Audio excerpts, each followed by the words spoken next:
Uh.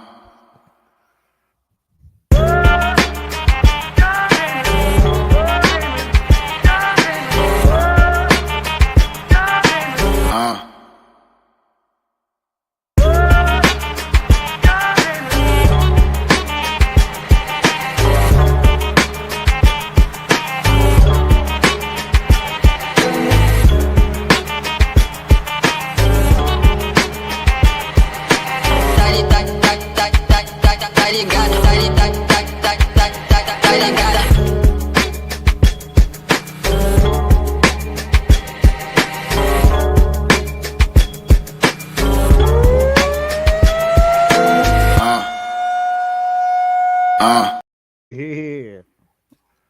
Hey, sports fans, this is Robert with WTP Sports Dudes here live on this fine Tuesday evening here in Columbus, Ohio. I got my man Mossberg of WTP Sports Dudes along with Level Up Sports 10. How you feeling this evening, bro? Man, feeling pretty good. Just like you said, the sun's shining here in Columbus, Ohio. It's been rainy, but can't take it away. That sun is beaming nice, and it's just good to see all the squares popping up as we had another one pop in. And I'm gonna let you finish as we always do.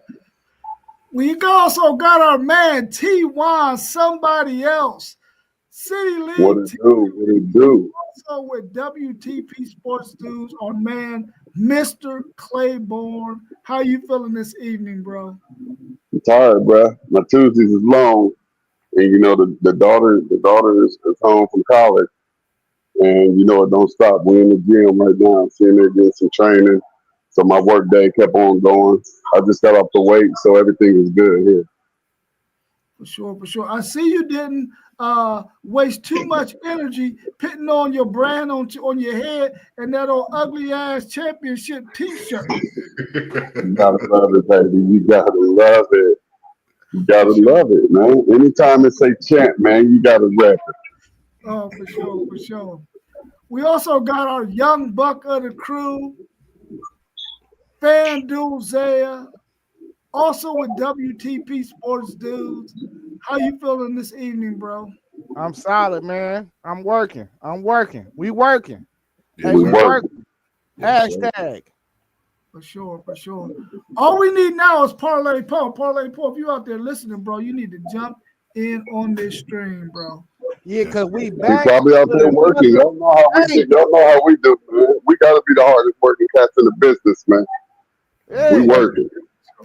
For sure, for sure, for sure. And, not to cut you off, T1 or WTP Sports Dude. Speaking of working, as you all know, I've been in the chat this week, speaking and broke some news, man. Without us all, I don't think it would be possible, man. I'm partnership that happened. I'm partnership with Cap City Predators, which is a football organization with Coach Mike and that team and that organization. Looking forward to everything that we'll be doing leading up to this football season and even throughout the years to come. And as I told Coach Mike, it's just a lot of us, you know, Level Up Sports. We team up with all of us. FanDuel Zay, City League TV, WTP Sports Dudes. He brought us all together, and we all respectively work together. So we all definitely gonna be out there. So Cap City Predators, appreciate you bringing me in to partner with, and I just can't wait to get to work, get out there filming, meeting some of the kids, and we definitely got an interview coming for you as well this week with Coach Mike and some of his staff also. Cool, for sure, for sure. So tonight we want to talk a little bit about college football and what's going on in the college football landscape, get some predictions on some things that we think might happen this upcoming season, and then anything else that we want to talk about. But let's get it started right now. Will there be another Ashton Jeanty in college football this upcoming season? Yes, there's always somebody coming from out of nowhere at one of these smaller schools that's putting up, closing in on 2,000 or whatever or whatnot. So Absolutely, absolutely. Somebody's gonna pop up. One of these running backs gonna pop up, and you know the competition isn't gonna be that great. And they're gonna put up great numbers. Now, are they gonna come from one of the Power Four conferences? Absolutely not. That's a great question. Just thinking of backs when you think of something like a Ashton Genty, no one can, we really can't compare certain players coming in this year like a Ashton Genty. But just thinking of somebody that might get like close to 1,800 is Jeremiah Love. But like City League said, it'll definitely be somebody we don't know about that's definitely running that ball and putting up some numbers this coming year for sure. I mean, like the question is kind of a tough question because are we talking about like somebody? It wasn't that tough. Can I speak? I mean, I'm asking: is we talking about somebody that's gonna get close to this record? Is that what we saying?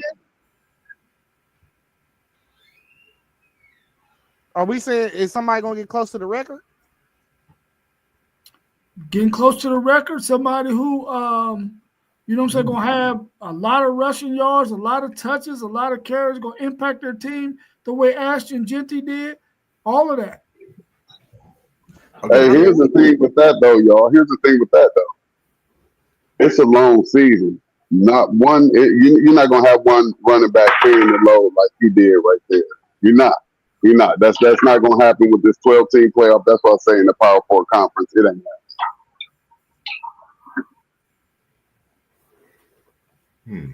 I'm gonna listen for a minute, fellas. I'm gonna say I like Jeremiah Love. When you saying that type of impact, I'm gonna say Jeremiah Love. I like the way he ran the ball and just think of the games that he didn't play, the possibility of the yardage he could have gotten. So when you giving somebody the ball, I think he's gonna be one of the running backs. If he comes into the season 100% healthy, look out college football. You're in for a show with Jeremiah Love because we see he can carry the load when it comes to holding that football. And it's been a while to see that in South Bend. So I'm going to take Jeremiah Love as my pick that could be that back that could get those yards and those touches.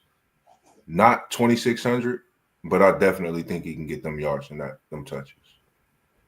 I mean, that's what I'm saying, though. Like, the record is now touchable because if you got somebody that played 12 games, and if they got a conference championship, they played a 13th game, then they go to the playoffs, they're going to get up to 16, 17 games if they can make a run. Yeah, you got somebody to touch the record. But as far as, like, if you measure them on a per basis, hell nah, ain't nobody getting close to no Genty. You only see that one time every 20 years, 15 years or something. You don't never see no impact like that for real. Like, out of a running back in college football, like before Genty, who would y'all say the last person it is? I would say Zeke. Before that, who would I say? Like Bijan didn't even do that in college. Like he had the scrimmage yards. Brandon Jacobs, Adrian Peterson. Deontay Foreman might have been the last dude to get 2,000 yards rushing before Genty. Yeah, you just didn't see that though. But like now it's like a whole different thing. You got more games. So yeah, you can get close to the record now, but like pure like eye test and like impact on the game, bro. Genty affected the game on a different level, but he still had all them games to get close to the record. You know what I'm saying? Mm-hmm. So I don't know. I don't see a Genty this year. I don't see one out there.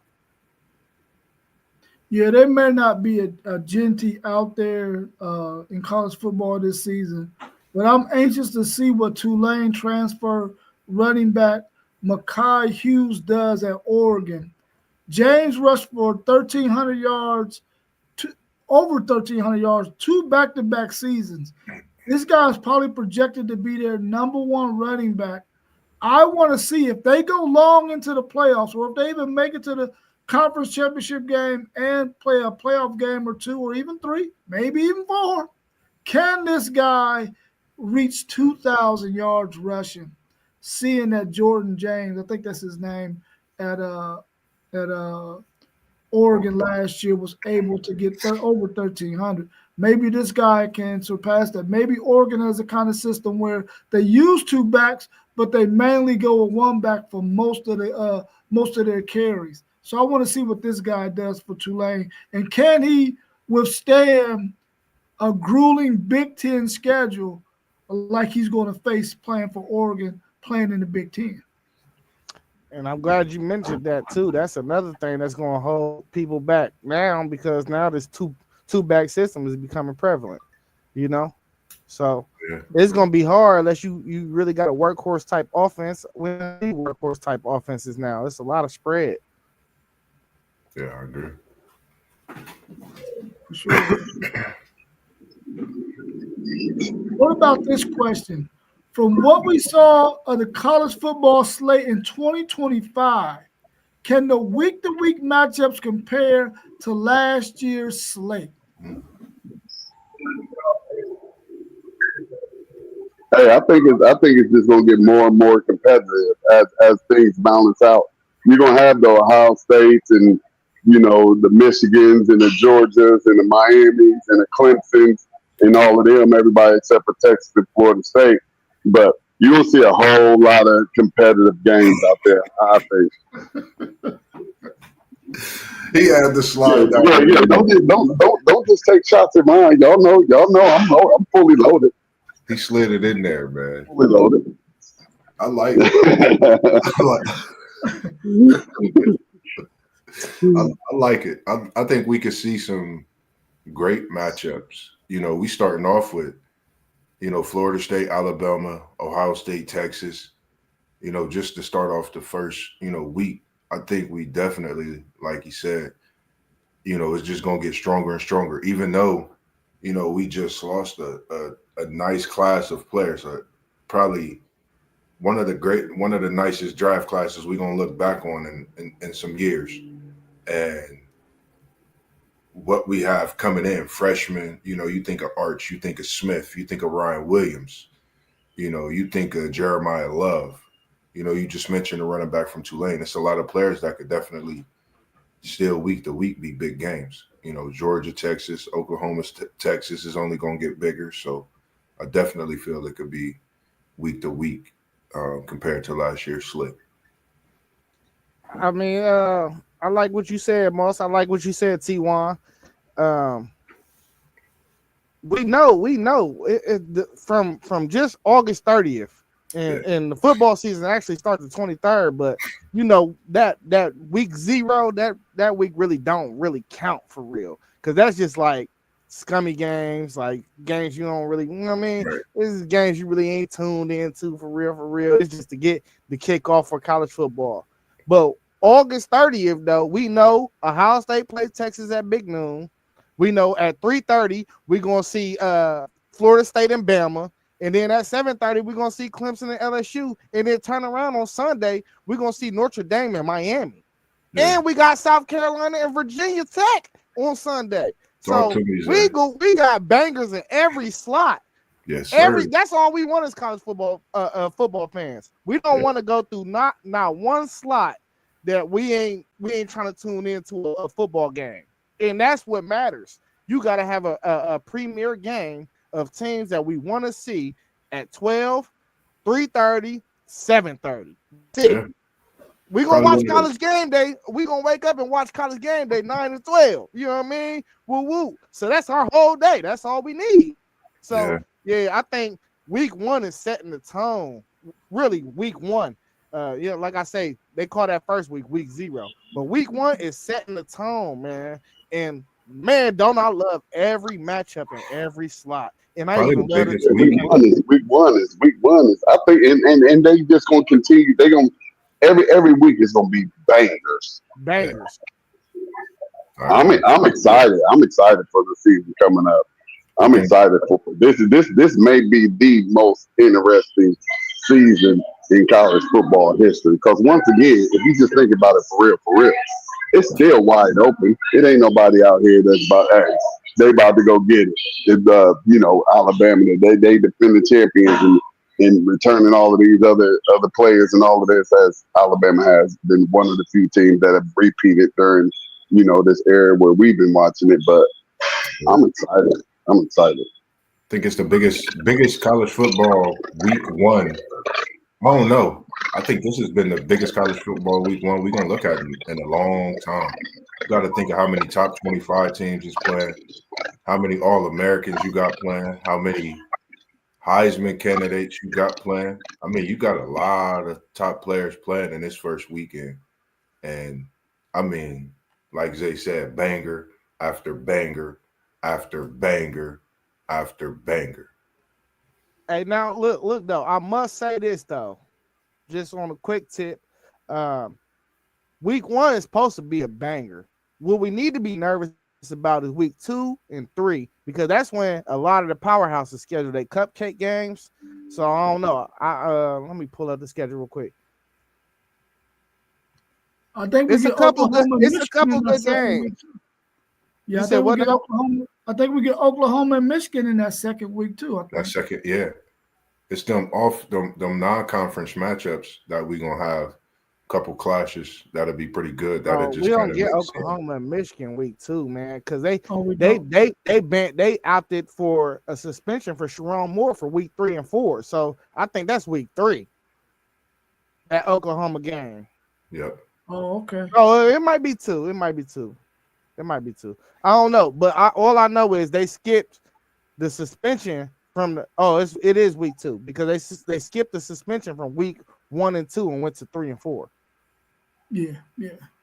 That's what happened. So yeah, we get that one, but I don't think it's too many other games. I know we played Grambling our second game, so that's week 2 for us. You know, you probably ain't gonna see Texas play nobody. You ain't gonna see the Georgias play nobody. You know what I mean? You're not gonna see Florida State probably ain't gonna play nobody. You know, who y'all play the second game, Moss? Got a couple cupcakes in between there.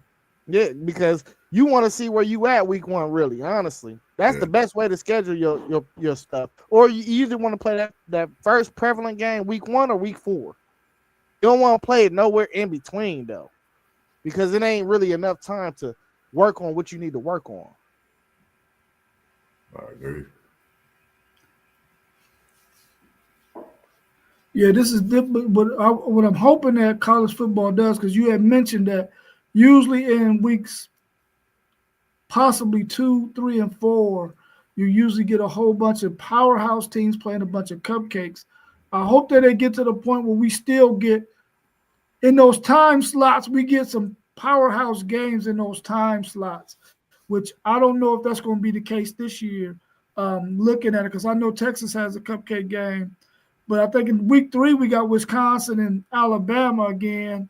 I don't know if that's going to be a banger or not. We got Iowa State week 2. That's going to be a banger. State week 2? Okay. Yeah, the Iowa State, Oklahoma State at Oregon, early test for Oregon. You know, Illinois at Duke. Just some non-conference matchups that'll be kind of, you know, something just to take a look at. You know, you getting a good look at teams early in the season, you know, to really see what they work on and if they do those type of things throughout the season as well. As we seen, your Buckeyes, man, doing, you know, give them props, man. It's a tough journey to come along, and we seen the work that they put in throughout the season, you know, to be the team that go through a historic run like we seen, you know. So kudos and shout outs to those Buckeyes with that run that they did, and like we talking about now. Appreciate it. Yeah, what that week 3 we'll have a decent slate. We got Wisconsin, Alabama, we got LSU and Florida. LSU and Florida. Florida. And then we got another big one. It's Ole Miss Arkansas. That's a good one. That's Ole Miss Arkansas is a good one, but it's one even bigger than that one. I gotta find it though. Tennessee and Georgia. Tennessee and Georgia. And that's Texas A&M, Notre Dame. Texas A&M, Notre Dame. That's it. That week is a banger. That's that week 3. That's a banger. Yeah, that's a banger weekend. Man, that's matchups we done talked about 3 straight weeks. I think this college football season, that was a great question, WTP Sports News. We might be in store for one of the most, you talking about now, we thinking about a historic season when it comes to not just matchup, just possibilities. You know, you got Arch out there. You got the Buckeyes out there trying to do something that hasn't been done in quite a while. you got a lot of things that's going on within this college football season. A lot of freshmen, a lot of sophomores. Shout out to Ryan Williams, Smitty from O Block 4, as we call you, Arch Manning. Some of the guys, Florida State, Jackson. All those guys, man. We talking. Hey, while we on week 3 too, I just want to mention that Florida LSU game is big. That's going to determine maybe 3rd, 4th, 5th place in the SEC for me. But the biggest game that weekend, to me, in my opinion, is Clemson and Georgia Tech, because I think if Georgia Tech can win that, I looked at their schedule. It ain't too tough. If they win that game, they might be favored to win the ACC going on for the remaining of the year. Y'all might want to tap into Haynes King. You know what I mean? Bro. That's the only thing I'm saying. That's a big game. That boy, good.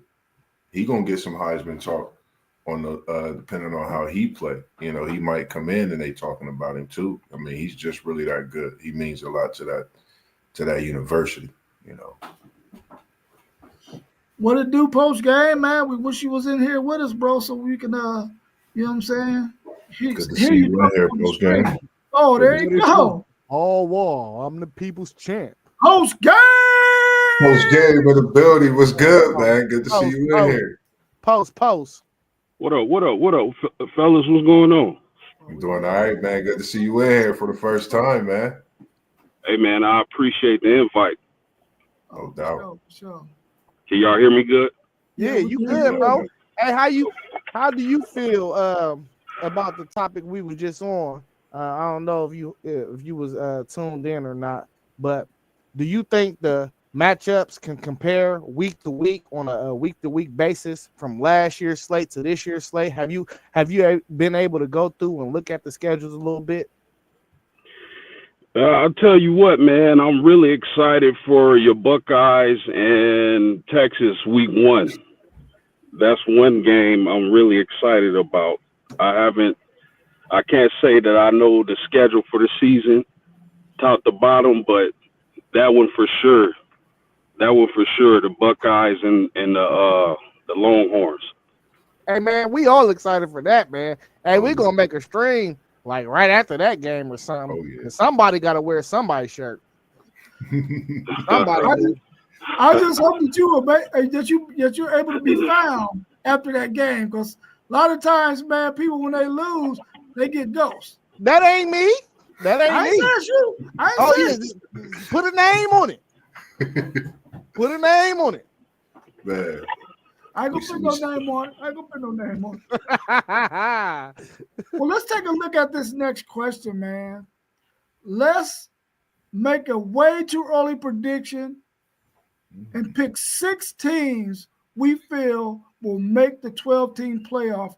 Right now, we feel like, yeah, they're going to be in the 12-team playoff at the end of the season. All right, well, I'll go first, man. Y'all know the Buckeyes is going to be up in that joint. You know what I mean? We don't lose more than 2 games in the season. So, in a regular season, we just don't do that. I done proved that in the group chat. Woo, woo, woo. We can move on to the next.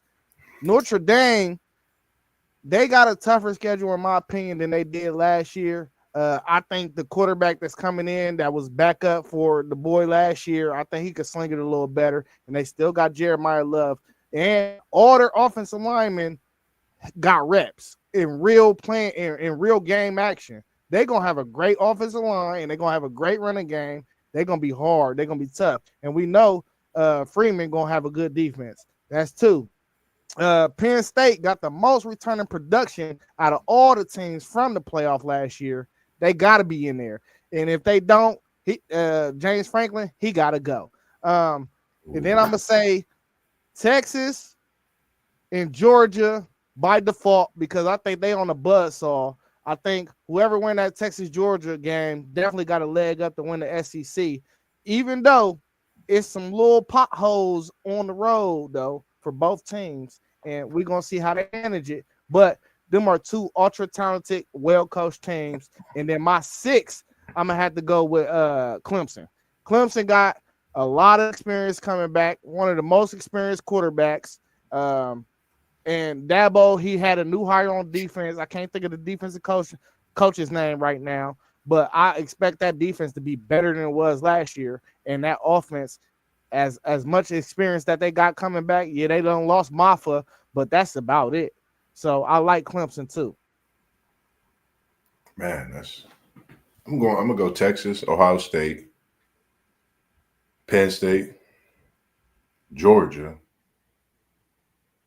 I'm gonna go, man, saying getting to that playoff.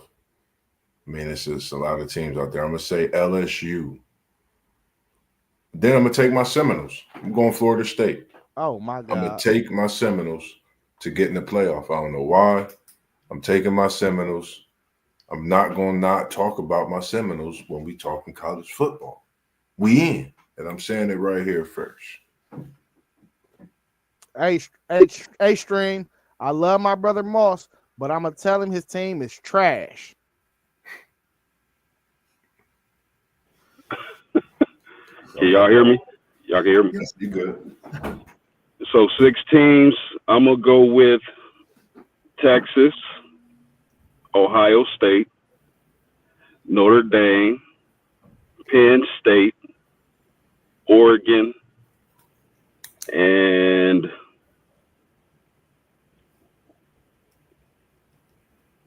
I'm gonna go Clemson. Did I say Clemson? Yeah, Clemson. So that'd be my 6. Man, Mossberg, the only one who threw something out there that we don't know if it's gonna happen or not.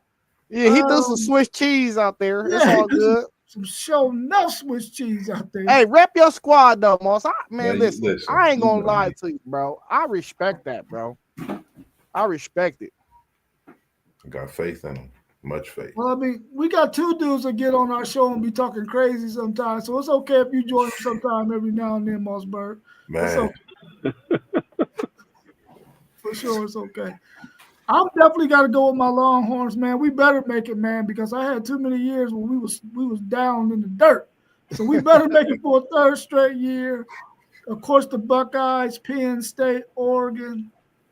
I don't know if there's another big team that will squeak in there, but I definitely think Clemson's going to win the ACC. I'm going to throw funky old Texas Tech in because I think they're going to win the Big 12. I'm going to throw Texas Tech out. Okay. They done spent enough money. They better make it. Man, you ain't tell me I could throw a filler in. Can I throw a KT. filler in? I only threw 6 out there. I didn't throw nobody else. I didn't pick Georgia in there. I think they're going to make it. We're going to have to get KT in here on them Canes, man. He said, y'all sleeping on my Canes, and I love it. The U. Well, I'm just nervous because Carson Beck just got cleared for summer workouts, bro. It's a report he got to build with the receivers, and y'all ain't got the receivers y'all got last year. So I'm nervous about that. You know what I mean? I hope he go out there and sling it and get his draft stock back, though, but his draft stock didn't fail. No, I mean, I got Miami on my board. I just didn't, say them on there. I have them on my board. I just, that ACC, man, it could really be crazy. I think this is one of them years where it's going to be another crazy year. Just, my point reason is because with Clemson, we just don't know what Cade we're going to see. With Miami, like you said, Beck just coming back, it's not too long. I mean, you spoke about that separately, coming back from spring, being ready, some of those things as we talk about in the chat as well. So that's another thing I feel like with the ACC, Clemson, Florida State, and Miami are 3 teams, of course, that I feel going to go at it. Of course, with Georgia Tech being a team that everybody sleeps on with King. We've seen what they did last year. And I feel, as long as King is playing great, that Georgia Tech team is a team that could beat anybody in the conference. And Moss, I'm right with you when you talk about that. And another thing that I want to tap into is we got to understand how many teams do we think the ACC is really going to get in there, like for real, like 2, 3 tops. They can't get 3. They can't get 3. It's possible. I mean, it's possible. It depends They can't on. get 3, bro. They can't get 3. Let me explain how they could get 3 though. I'm just saying SEC. this is very possible too. Clemson has to win. Early in the season, who do they play? I know they got South Carolina late in the season. They got LSU. LSU. So they got to win both of them games, and somebody got to clip them in conference play. And then them weighted wins against the SEC will hold weight for a team that's in the ACC from beating them. And who we look at? We look at Miami. We look at Georgia Tech, and one of my sleeper teams in the ACC, Virginia Tech. So it's going. And SMU. I can't forget about SMU. With Kev, Big Kev coming back at quarterback. I can't forget about them, even though they lost Bashar Smith. He was an all-do-it-all for them. But them 4 teams in that group, I got Clemson winning that conference, but them 4 teams, they can make some noise, man. It's possible that the ACC can get 2 at-large bids, 3 maybe, for real. It depends, though. Okay. How do y'all feel about college teams having as many coaches as they want? It used to be a limit on how many coaches you could have, how many coaches could actually be coaching the players. Now you can have unlimited coaches. Is that harmful? Is it too many people talking to the players? What do y'all think? What's your thoughts on that? I say that exactly. I would say if you're going to have that many coaches, I better see a lot of, not scholarships, but graduation rate being high. I want to see a lot of these kids getting themselves situated when it comes to being a student athlete, having the right people there, when it comes to this NIL money and everything else. That should be first and foremost. If you're allowing these coaches to come in and allowing them to have unlimited people, rap music, all this different stuff, nothing against what it takes for them to get prepared and prepped up for their game. I understand the changes in times, but be there and make sure you're doing some of the things that's going to set these guys forward 10, 15 years down the road for life itself. Because life's still going life after football. That's one thing for sure. Or basketball and any other sport respectively.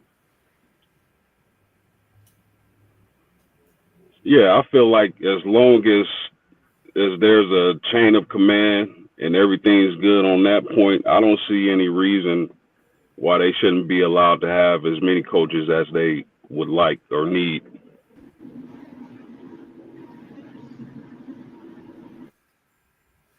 Yeah, the coaching thing, man. If you can afford the coaches, go ahead. More people. A lot of these coaches got degrees. They've been through the whole process. You know what I'm saying?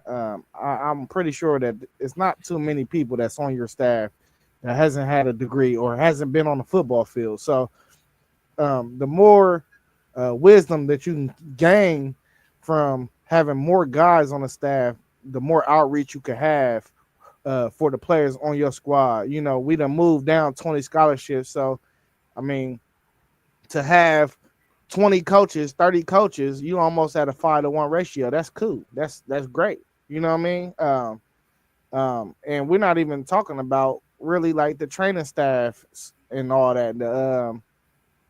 What is it called? What is it called when you lift weights? What they call Strength and conditioning. The strength and conditioning staff. You got a whole bunch of the nutrition staff. You got it's a whole village around. So it really, like, you shouldn't be seeing Cormani McClains around here no more, honestly. For real. You really shouldn't. Mr. Claiborne, how you feel about teams having as many coaches as they want? I like it. Like Zay was saying. I mean, the more the merrier. I think that goes about for just about almost anything in life. So, and the higher qualified, just like we had a few head coaches on our team last year. You know what I mean? We had a couple head coaches on our team rather last year, and we see what type of price that pay. So, I mean, how many ever they can get.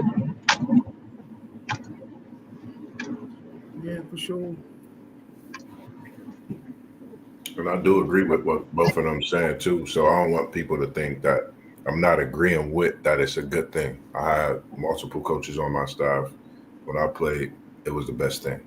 and we had a NBA player, in Granville, rest in peace, that passed away, and that was the best thing ever. So it definitely helps, but just making sure it's all and good for them in the long run. Yeah, when you have those young players who really aren't getting a whole lot of time, you want to have a coach that can pull them to the side and work with them on the things that they need to work on. Maybe because the offensive coordinator or that position coach, who is main coach of that position, may not be able to always get him all of that attention. So you want to have a guy who is like-minded, like your position coach, who can pull that player to the side and give him a little bit of something extra that fits in line with what your program wants to do. And I agree with postgame saying, as long as everybody's following what your head man is saying, then you ain't gonna have no issues. You ain't gonna have too many Chiefs and not enough Indians. Yeah, that's what we had a problem with that last year. Our Buckeyes. That's why you see That's why you seen a lot of coaches lead the coaching staff for real. We were taken advantage of and used, but it's okay. Yeah, that's true too, T1. That's true. So the high school recruiting trail is heating up as players are about to start taking their official visits. What positions have some serious team battles taking place right now? Quarterback, most important position. Unless they have a returning starter, that's it. Them quarterback battles, and still, you may be a returning starter, but if somebody come in and they got some fire and they make you not look like a starter while they out there on that field, I just think always the quarterback. Well, I like that. I was about to say the same thing. Since you say quarterback, I'm gonna go with defensive backs. I've been noticing a lot of defensive backs starting to, whether it's reclassify, switch schools, starting to be a hot commodity. And I think that's something we speak on a lot, seeing defensive backs in college football. And I think this young class that we have coming in these next few years is definitely going to change the defensive side of football and the way we look at things. And we're starting to see, quite a few of them now. I think one of the main things as a head coach, it should be recruiting as always. I think even though we got NIL on the transfer portal, recruiting trail and I guess I want to say your programs, what is it called? Your programs, I don't know, like just your culture. Yeah, your culture. They go hand in hand. So if you recruiting guys that's good students, if you're recruiting guys that's good athletes, and you're recruiting guys with head on their shoulders, they know how to think, then you just recruit them just to bring them in. You don't care about the battles because they're not going to run when the battle comes. So I really don't pay attention to team battles unless it is the quarterback position for real, because if you're a quarterback, your time is real slim. It's one of them that can be on the field. It ain't two, it ain't three, it ain't four. So a lot of these teams, what they're going to do is they got 105 scholarships. So if you keep 7 guys at that position group, usually now you might offer 2 more scholarships. You might offer 8 and 9. You might have 9 guys on your roster at that position group. Just like at Ohio State, we usually like to keep 8 cornerbacks on roster. Now we want 9. Even offensive linemen, you go about 14, 15 deep on offensive line. You want maybe 3 or 4 more. So you want to keep like 17, 18, north of that number. You want probably 4 or 5 each class. So I don't know. I don't really pay attention to the battles unless it really is the quarterback position, because skill position, they're going to transfer out anyway.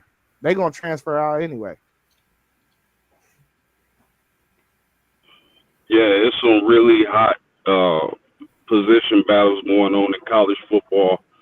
One in particular is the starting quarterback position at the University of Notre Dame. You got C.J. Carr, grandson of the legendary Lloyd Carr, and you got Kenny Minchie, who's more of a scrambling quarterback, but he can throw the ball also. So me in particular, I'm going to have my eye on that battle. As I agree with the rest of y'all, I mean, the quarterback position is the most important position to me.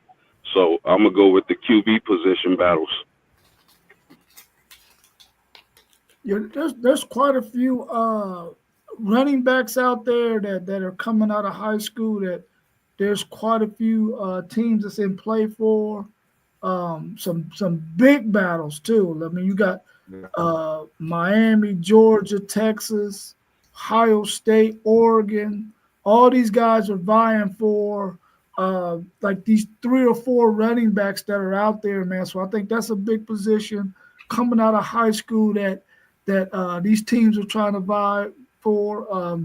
Along with offensive linemen, there's a bunch of offensive linemen out there that you got a lot of top-notch teams are vying for their services going into this next recruiting class. Well, this recruiting class in 2026 that they want to land these guys.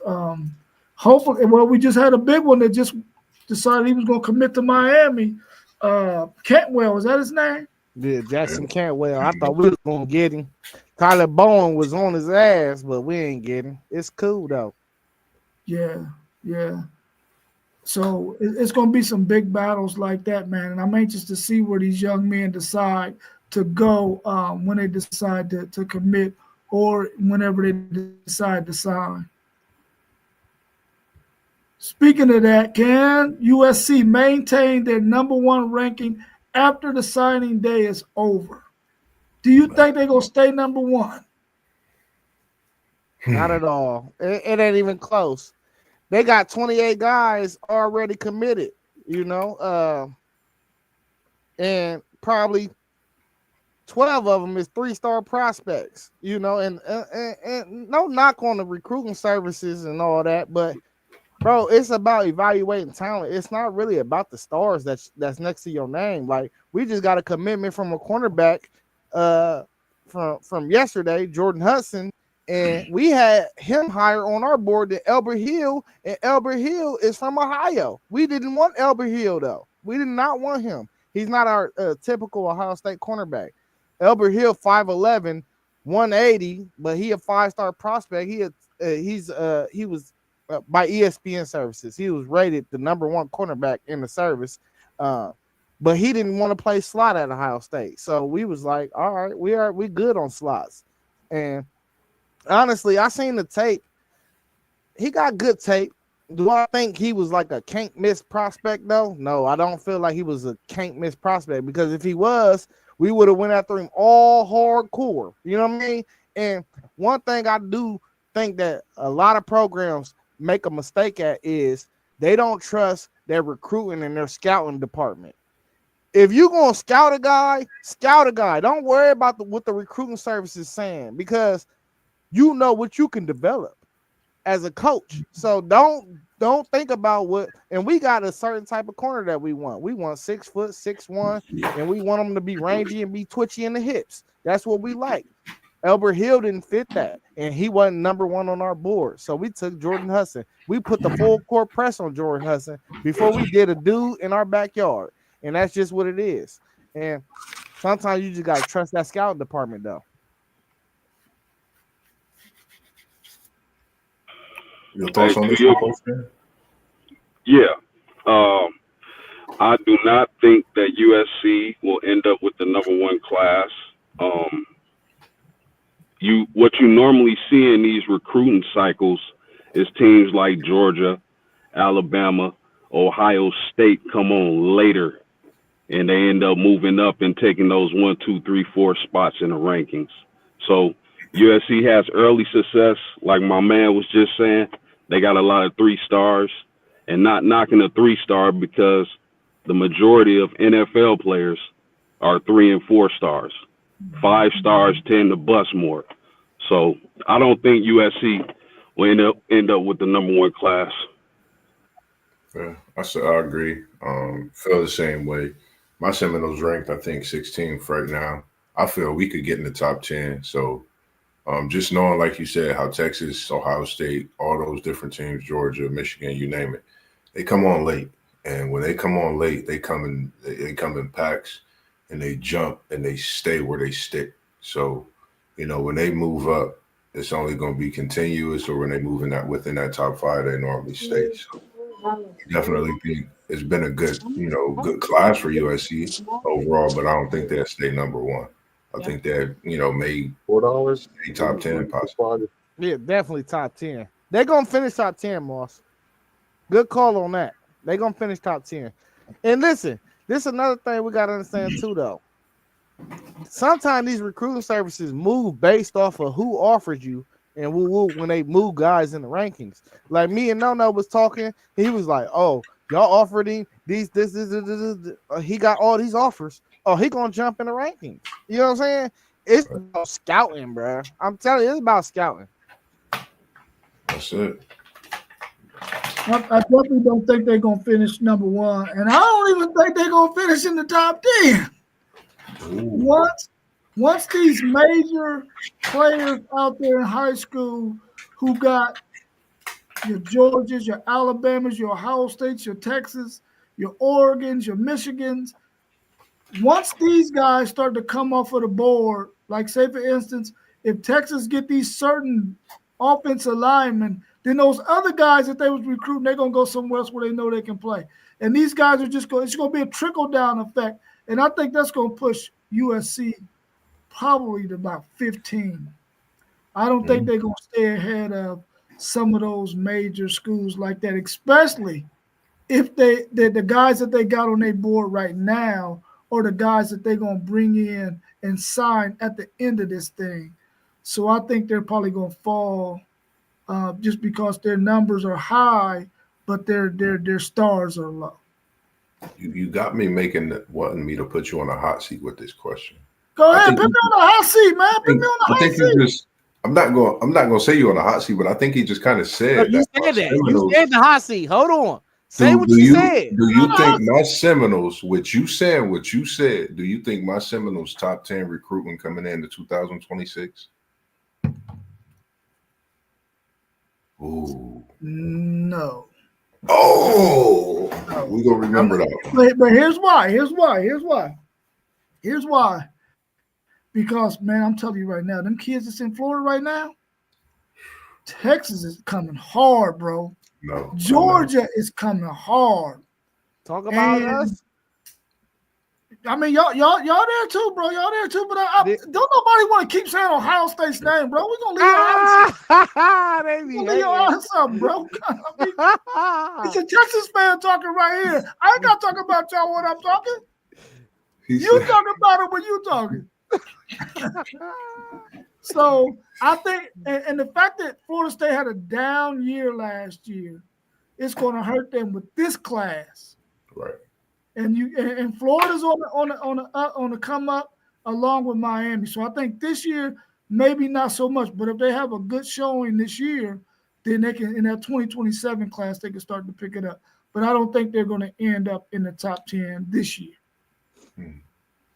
Hey, but listen, USC, they got the number 1 cornerback and the number 3 offensive tackle. They both 5-star prospects. That's going to weight your class different too. I think Florida State going to have a great class. I just don't think they're going to have no 5-stars. They're going to have a bunch of 4-stars and a bunch of 3-stars though.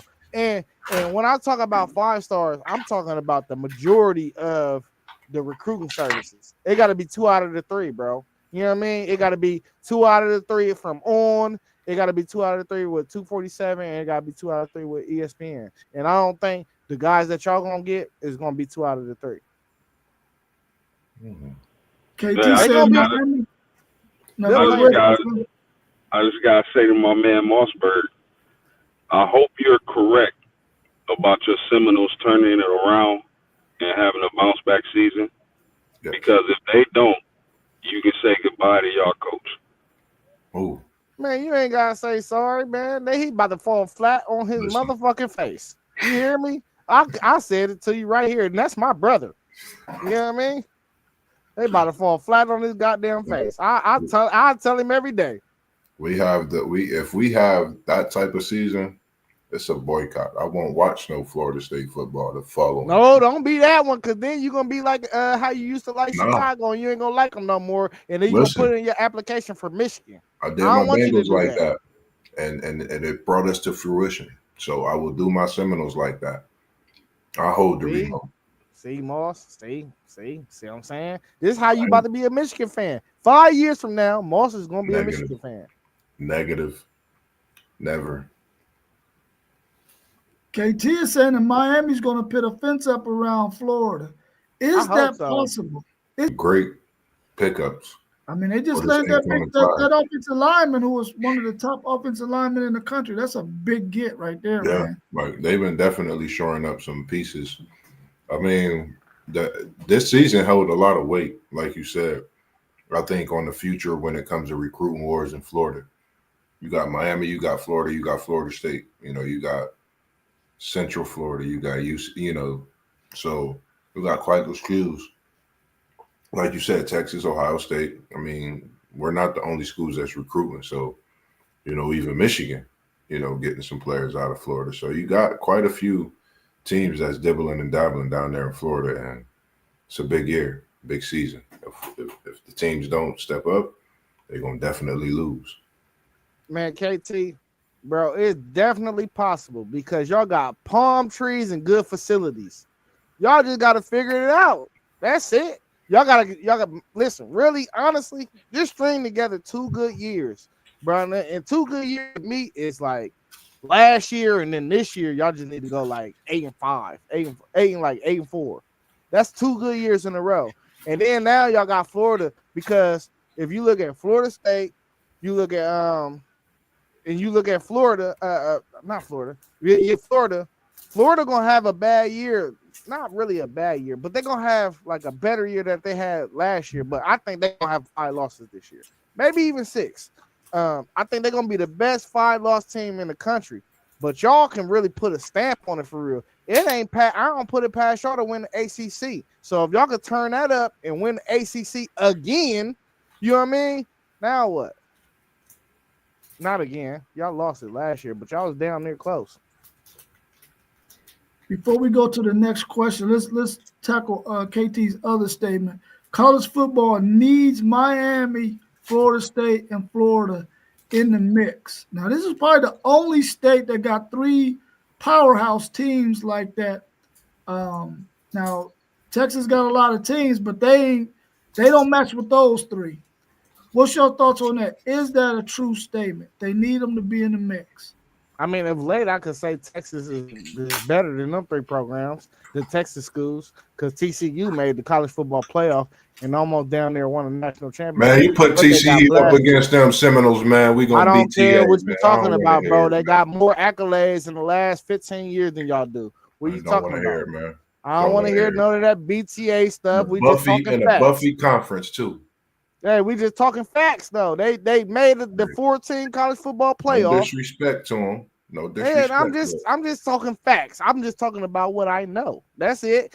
I'm just saying Miami, Florida State, and Florida all been down for like a while. Like, and Miami had a good year last year, and y'all went 12-0 the other year, but all 3 of these teams been down for a while. Ain't none of y'all strung together 4 or 5 years in a row in the last 15, 20 years. None of y'all. This is a fact. Listen here. You saying TCU can compete with Miami, Florida State, and Florida? Bro, I'm telling you, TCU made it to the college football playoff more recent than any of them teams. That's what I'm telling you. Put us in that same division. Them years that they made it. Bro, that's not, bro. They playing the cards that they dealt. I'm just saying. You can't fault them for that. I'm not negating your facts, but I feel like if you got Miami, FSU, and Florida in the mix, that's when you're gonna see the best college football atmosphere ever. I agree. I'm not saying that it wouldn't be like that. I'm saying to you though, only thing I said is what No said. He was like, Texas, he was like, it ain't that many teams in one state that's like that. And I'm like, no, the Texas teams is better than Miami teams over history over the last 10 years. That's the only thing I said. Yeah, I want Miami, So- Florida State, and Florida to be good. Because it is TCU better got than in the college. playoff. Bro, what has any of these teams did in the last 10 We started years the playoff. that them 3 Don't teams forget haven't that. did? We started Okay, the but what playoff. happened? Okay, over a whole though. Over a whole. If you We just went compare it, undefeated during that span. Let All me right. not mistake. I mean, you asking for facts now. Be you a careful what homer you though. say. You being a homer though. Just I'm not just being a homer. You add it asking up. You for only facts. talking about one team. You I'm- talking about one that's team. all I needed. Hey, Was Texas made it to the college football playoff 2 years in a row. But Who- you throw TCU Who else did it? in the- Who else did it? Miami? So, Did Florida do it? You only the talking about one question- team. The question is Miami, Florida State, Florida. If you put TCU, Texas, and Texas Tech in there, you're not going to get that same energy. That's just not going to happen. Nothing against Texas. Texas is Texas itself. You can't think Bro, about nothing it's else no when way you you talk can win this these argument because SMU just made it. SMU was a team that I've been watching over the past couple of years and felt once they got in, if they could be scary if they got the ACC. Honestly. There's no way you can win this argument. It's cool. You a homer. You're a Florida State guy, so you. Oh gonna yeah, root for I'm your- definitely. Yeah, I'm you a gonna back your Seminole. guys. I'm just telling you what the real facts is. I'm The just real telling you. facts is The real it's fact better. is the Texas schools definitely been better over the last 10 years. That's the only Never. thing I'm saying. TCU had 1 year with the playoff and what they do. Hey, comment in the chat. Comment in the chat, man. Let us know what colleges and universities have been better in college football, Texas or Florida. All of them. Count all of them. I even want you to count UCF. Yeah, I even want you to count them too. Ain't no UCF in this. Now you disclaiming. We talking these 3 teams just like you said. I'm not disregarding. No, because they or got more than disrespecting. Texas got more than 3 teams. We'll put them all in there then. I just said SMU. Okay, put them all in there. It don't matter. All right, y'all. Well, what coaches are on the hot seat? We already mentioned one. Who His else is on boy. the hot seat? His boy is on the goddamn hot seat. Let him go 4-8 this year. He getting fired. He getting fired right now. Mike Norvell is on the hot seat. Since you want to play that game, Moss. If your boy don't get them gold pants back, his ass We on the good. hot He got a seat, natty. too. It restart for 2 years.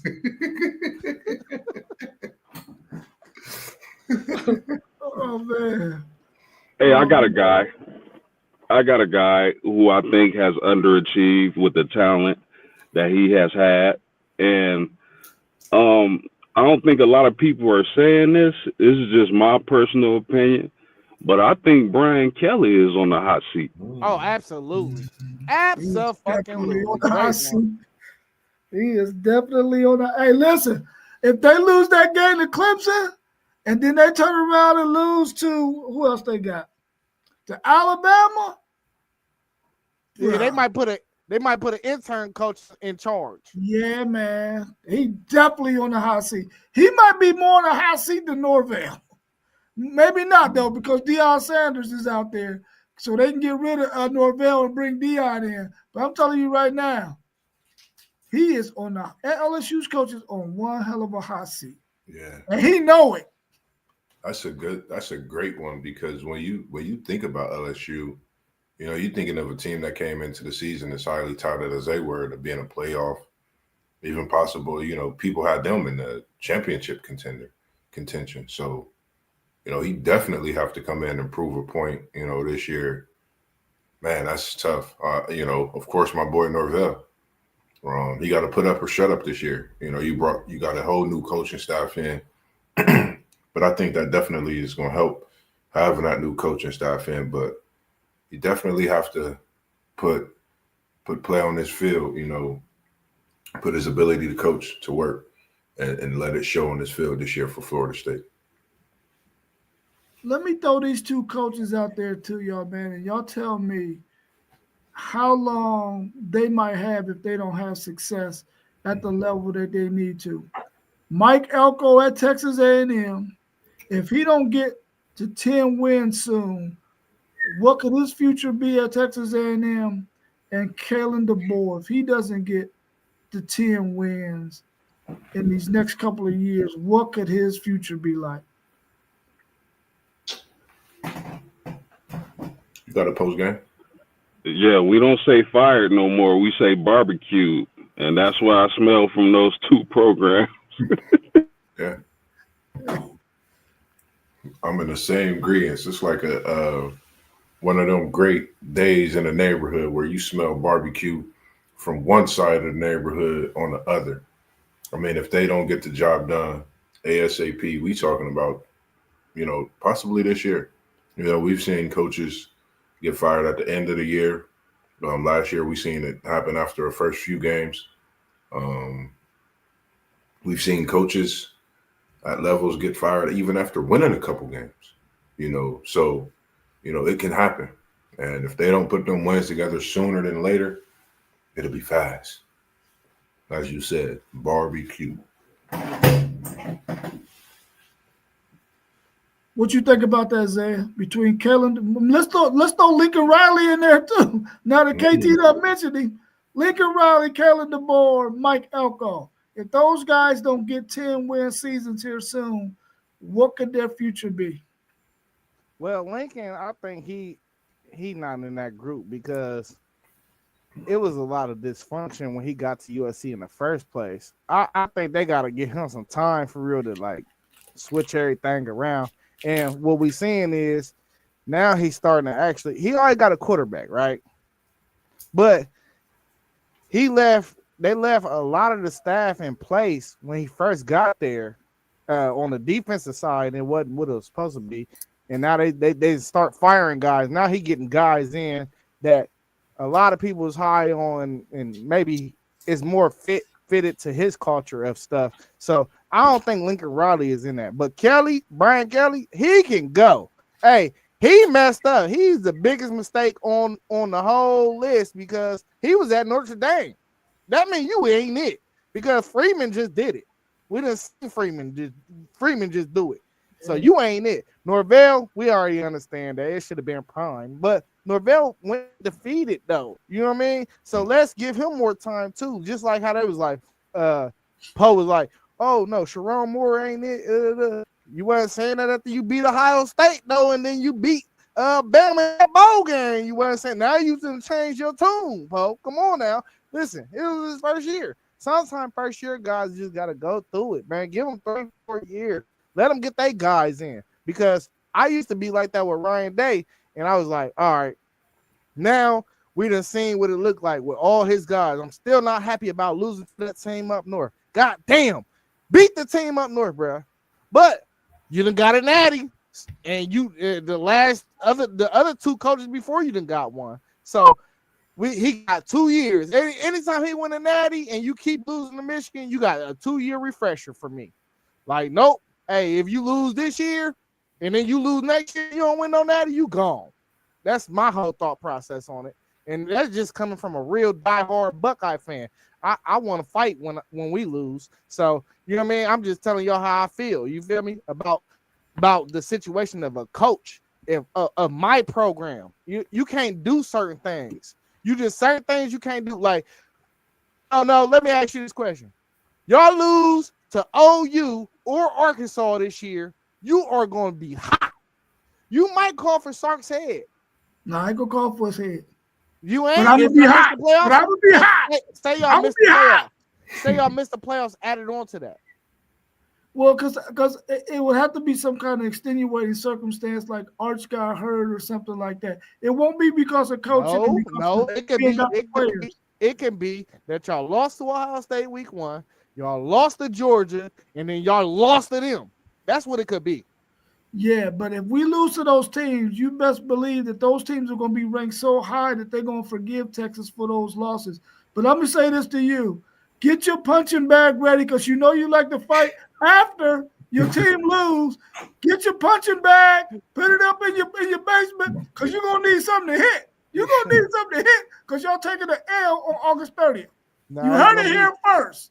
Hey, if that ever happened to me, that's gonna be a day where I just go over to Moss's world, my girl's world, and do what they do, and then I'm gonna go to sleep. You know what I mean? Go to sleep. Are there any teams that y'all want to see play year in and year out that don't play year in and year out? Like, remember back in the days, you always had an Oklahoma-Nebraska game that was played, man. Do you want to see? Why would you take my one game I had, bro?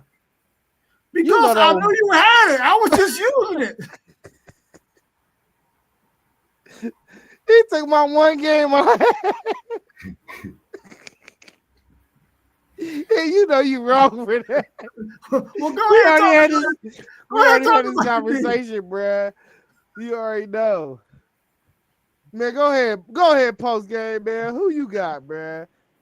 Shout out to Parlay Pope. I would like to see Notre Dame and Michigan renew that rivalry year in, year out. That's what I want to see. That's a cool. But they supposed to be. That's why we need them in the Big Ten. Oh, y'all want that money, wouldn't y'all? We'll love it. We'll love it. Like, man, like, I don't know.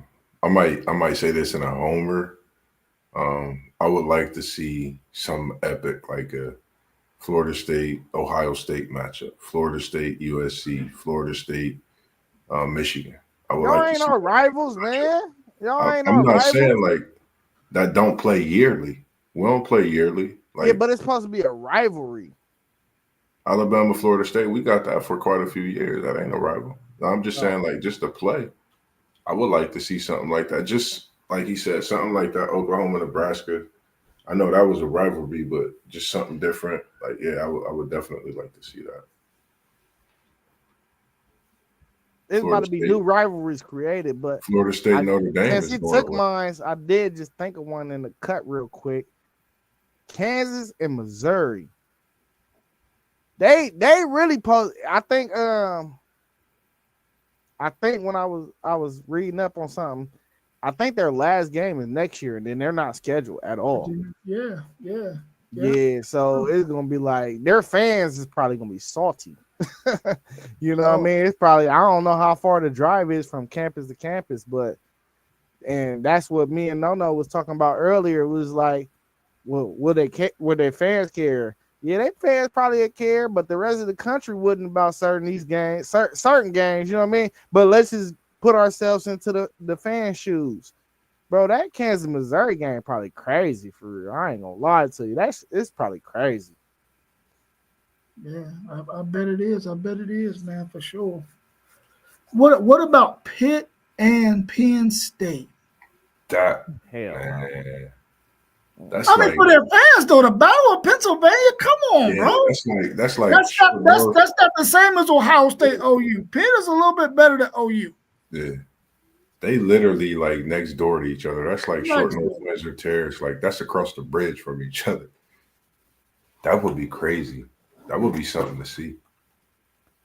Man, the reason why I say no to that is because Penn State got bigger fish to fry now. They can't, you know what I mean? Like Pitt is like a little dog to consider to Penn State now. Like they done put themselves in the upper echelon so far that past Pittsburgh. I mean, it's like, bro, why? No, like why? This is why. I don't know. It's just like why. That's why I was telling you, like, I wouldn't want to see the Texas Tech. I would hate to see that. I don't even want to see that every year. Like, you know what I mean? That's just gonna be a beating on Texas Tech every year. That's all it's gonna be. It's gonna turn out to be Ohio State, Michigan. Okay, that could be a lot of points in that game, especially at Texas Tech, boy. Yeah. I think that would be a nice one. Should the NCAA take over scheduling these games, man, and not leave it up to the university or the conference? No, absolutely not. What does the NCAA get right? Don't worry, I'll wait. They might get that right. They might get the scheduling right because you never know. They're about the bread. They're about the money. No, I already told y'all this would need to happen. It need to be an SEC Big Ten challenge every year. It need to be a Big Ten, Big 12 challenge every year. And you need to schedule based off of the year before. If somebody finished first, make them go up against maybe number 2 from the conference, and then vice versa. And then do 3 and 4 the same way, and do 5 and 6 the same way, bro. That's how you get great matchups, bro.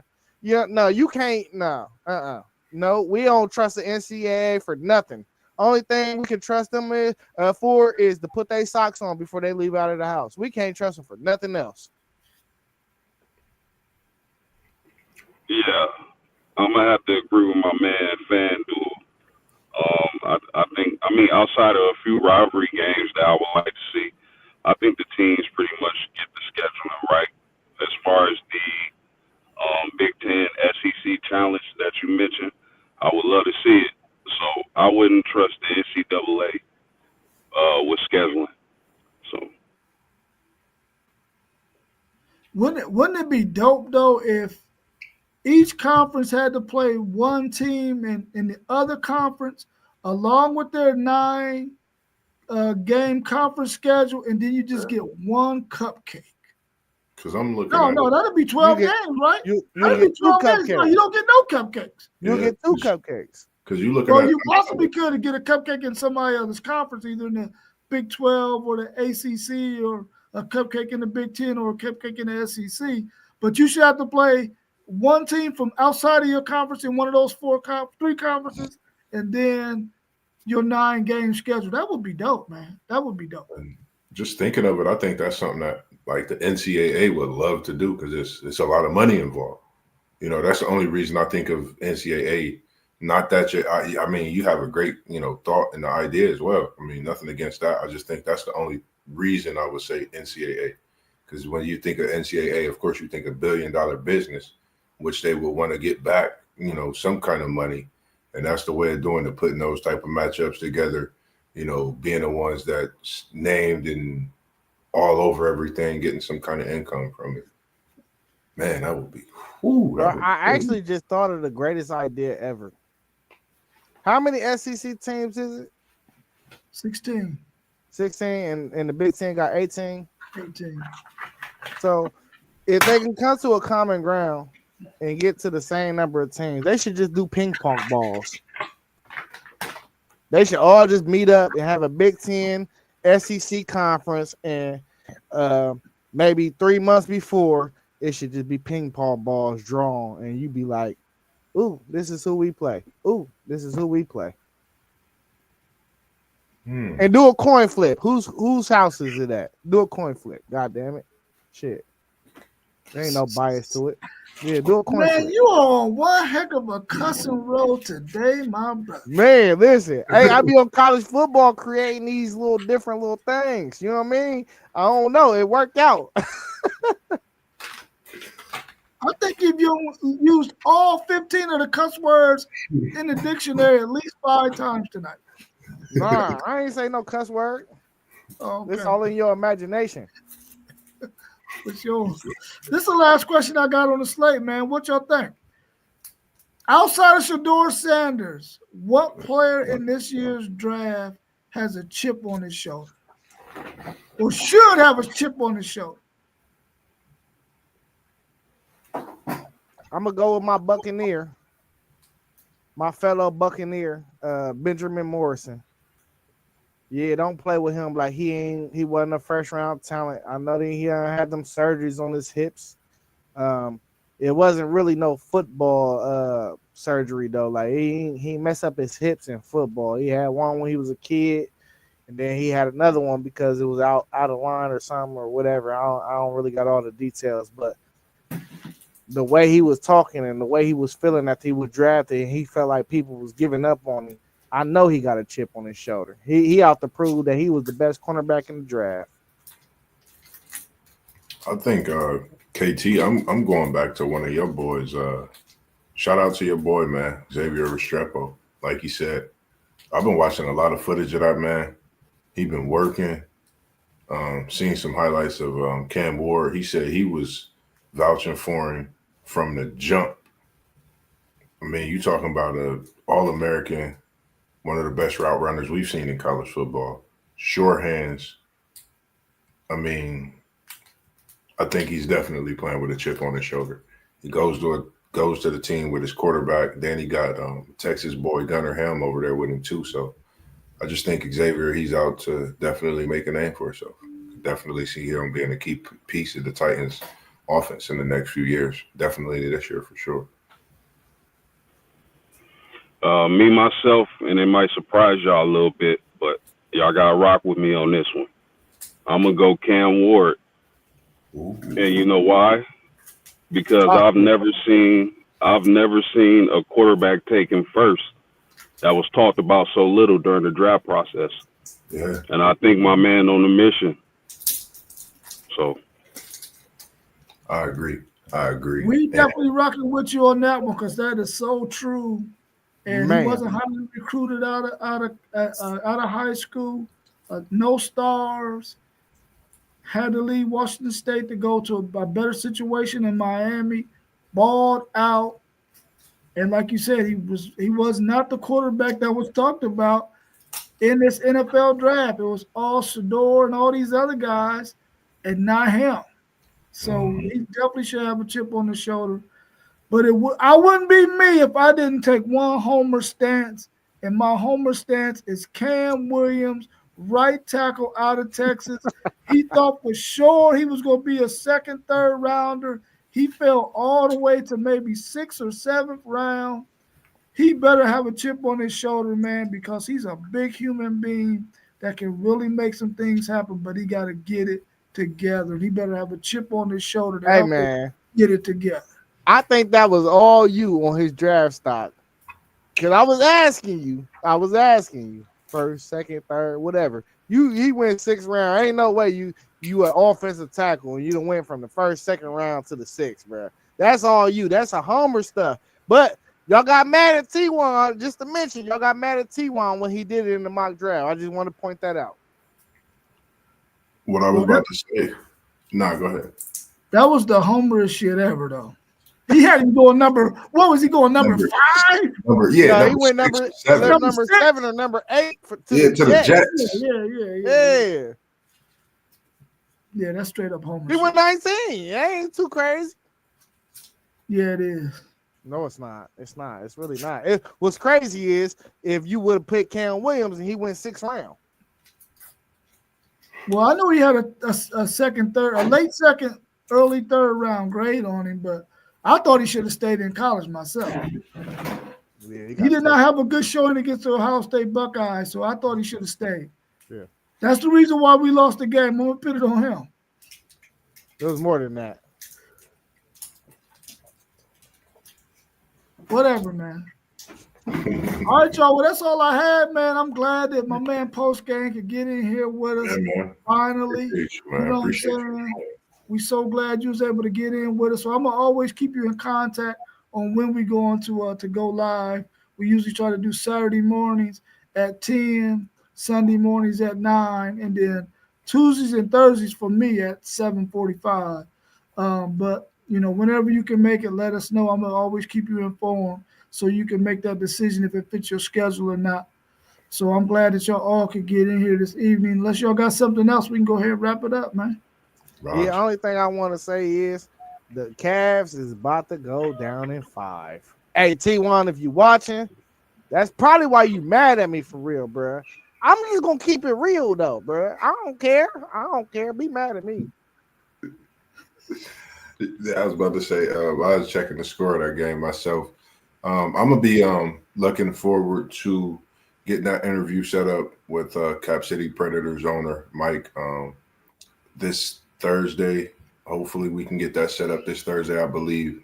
Nothing is affecting my schedule, so look out for that interview coming this week with the owner of Cap City Predators, the new partnership that I just came up, and we came together this week, which is just a blessing, and it'll be more to come from that as well. Hey, Boss, you the only dude I know that got 10 jobs and say nothing affects your schedule. Hey, listen, man, the grind don't stop. We working.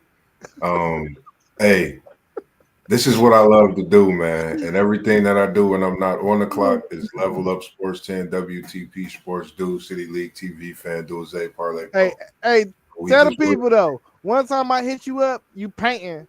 The next time I hit you up, you in Yeah. that fish grease. Hey, Yeah. the next time I hit you up, you might be training somebody in basketball. I don't know what you like. You got 10 jobs, bro. Listen, man, the grind don't stop. You know, when you got the little ones, and it's just been, like I said, man, with the guys, man, since Unc brought me to this, man, it's just been a different mindset. You know, that's what when he came up to me with the name Level Up Sports, you know, I had to add my high school basketball number to it, and it just meant everything. And you know, where I felt like things in my life was going, it was just only leveling up. So, you know, that definitely, yes, sir, KT, man, this is my God, man. None better than my young God, man. Only one They know. with young Zay, the FanDuel himself, man. But yeah, without this, it wouldn't be possible. That's why I love doing what I do, and we just getting started. So just go ahead and put it on the record. I might have 30 jobs in the next year. I don't mind. I don't put it past you, dog. It's all for what we doing, man. It's all for what we doing in the level of what we do, for sure. All right, man. I truly appreciate y'all, man. So we out. Yes, sir. Peace. Peace.